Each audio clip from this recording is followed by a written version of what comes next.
સુરતમાં ફરી એકવાર ડમ્પરનો કહેર જોવા મળ્યો છે. આવતું કે સુરતમાં બેફામ ડમ્પરે પિતા પુત્રને અડફેટે લીધો હતો અને અકસ્માતના પુત્રના મોત, પિતાના ગંભીર રીતે ઇજાગ્રસ્ત પહોંચીને અકસ્માત બાદ ડમ્પર ચાલક સ્થળ પર ફરાર થઈ ગયો હતો. સુરતમાં ભેસાણ રોડ પર બાઇક જતા બીજો પિતાના પુત્રને ડમ્પર ચાલકે અડફેટે લીધો હતો, જેમાં પુત્રનું ઘટના સ્થળે જ મોત થયું હતું. જે પિતા હાલમાં ગંભીર રીતે હોવાનું પણ કહેવામાં આવે છે. 14 વર્ષની દર્શન ભરવાડભાઈ નામના વિદ્યાર્થીનું મોત નીપજ્યું હતું અને વિદ્યાર્થીના પિતા અને ગંભીર ઇજાગ્રસ્ત પહોંચતા સારવાર અર્થમાં હોસ્પિટલ ખસેડવામાં આવ્યા હતા. નવસારીના ચીખલીમાં રફનો કહેર જોવા મળ્યો છે. આવતોના રાણપુરમાં 4 રસ્તામાં ડોક્ટરે અકસ્માત સર્જાઈને બેફામ કાર ચાલકે તબીબી 5 વાહનો 2 વૃદ્ધ દંપતી અડફેટે લીધા હતા. ઇજાગ્રસ્ત દંપતી સારવાર માટે હોસ્પિટલમાં દાખલ કરવામાં આવ્યા છે. અકસ્માત સર્જાતા તબીબને સ્થાનિક ઝડપાયો હતો. ડોક્ટરે ઓળખ વાસંદાની ક્રિષ્ના હોસ્પિટલમાં ડોક્ટર ભૂપેન્દ્ર થોરાટમાં તરીકે થઈ હતી. આ બેફામ કારના ચાલક તબીબી દારૂના નશામાં હોવાની ચર્ચા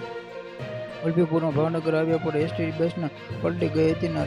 ચોકઠાળમાં નજીક એસટી બસમાં ટાયર સ્ટેરિંગ પરથી કાબુ ગુમાવવામાં અકસ્માત સર્જાયો હતો. બસને પલટી જતા 20થી વધુ મુસાફરો ઇજાગ્રસ્ત પહોંચી હતી. 108ની ટીમ અને વલભીપુરની પોલીસ કાફલો ઘટના સ્થળ પર પહોંચી તમામ ઇજાગ્રસ્તોને વલભીપુર સરકારી હોસ્પિટલમાં ખસેડવામાં આવ્યા હતા. Subscribe my channel, like, share. આવા જ વિડીયો જોવા માટે જોડાઈ રહો અમારી ચેનલમાં.